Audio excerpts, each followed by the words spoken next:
Keep your heads lifted up. Jerusalem is surrounded by armies and our redemption draweth near. And here's the verse of the day. And it's 1 Corinthians 3:9. For we are laborers together with God. Ye are God's husbandry. Ye are God's building, his vessel, his temple. And before I show you what he just showed me, all glory to our Father in the name above every name, Jesus Christ. And he said the signs of his coming would be in the sun and in the moon and in the stars, and they are. So throw your calendars in the trash, because his calendar are the lights in the firmament of the heaven to divide the day from the night.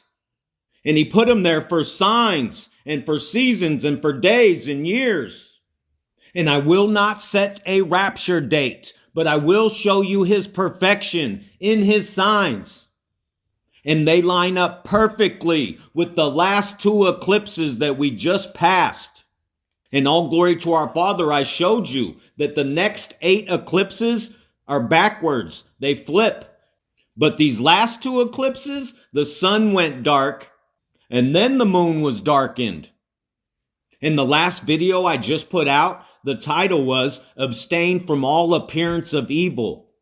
And it's obvious that he was giving us the heads up to not participate in Halloween because it's evil.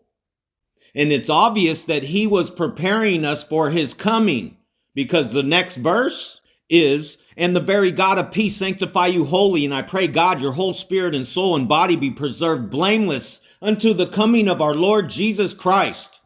And he showed us that the Revelation 12 sign was on September 19th, and child was in the woman. And the Lord answered me and said, write the vision and make it plain upon tables, that he may run that readeth it.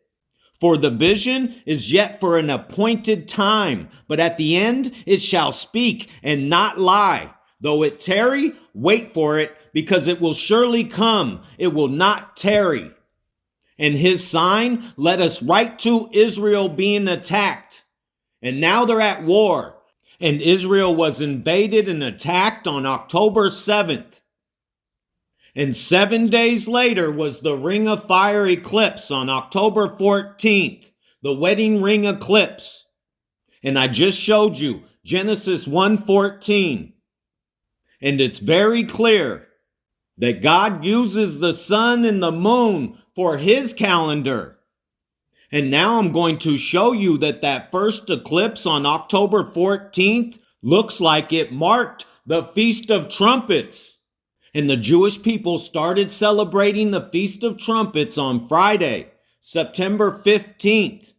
And it ran to Yom Kippur, the last day, September 25th. It's a 10-day period, the 10 days of awe. And on October 7th, while they were celebrating the last day, the 7th day of the Feast of Tabernacles, Sukkot, Simchat Torah, and 4 days later, they started celebrating Sukkot, the Feast of Tabernacles. And that's a total of 14 days. And remember, God's calendar is the sun and the moon. And on October 14th, it was the wedding ring eclipse.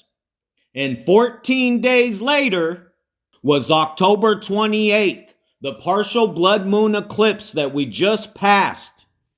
And on God's calendar, that looks like it marked the beginning of the Feast of Tabernacles. And while they were celebrating the last day of the Feast of Tabernacles, October 7th, Israel was attacked. And again, God's calendar is marked by the sun and the moon. So by God's calendar, it looks like the eclipse marked the beginning of the Feast of Tabernacles, October 28th. And as you can see right here on time and date calculator, you can see right here that November 4th would be the last day of the Feast of Tabernacles, the 7th day. And that would make the following day, November 5th, the mysterious 8th day. Simchat Torah or Simchat Torah. Wait for it. It will not tarry. And here's what's beyond gigantanormous, family. When you count from November 5th, 2023, the mysterious 8th day, and you add the length of the 7-year tribulation, 2,520 days, it lands on September 29th, 2030. And if the rapture's in 4 days on November 5th, we would come back on September 29th, 2030 with Jesus Christ, with the New Jerusalem. And this is so gigantanormous. And it could be his perfection and him showing us that that's when we would be coming back with him. And September 29th, 2030 is Rosh Hashanah, the Feast of Trumpets. This is completely perfectly lined up. And the 8th day of the Feast of Tabernacles, Shemini Atzeret, is the 8th day of the Solemn Assembly, the festival of the 8th day of Sukkot, the Feast of Booths, the Feast of Tabernacles, the Feast of Weddings.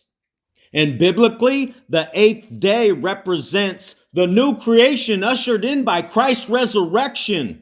For Christians, it has become the first of all days, the first of all feasts, the Lord's Day, Sunday. Again, this is perfectly, completely lined up because November 5th is Sunday, daylight savings time. And except those days should be shortened, there should no flesh be saved. But for the elect's sake, those days shall be shortened.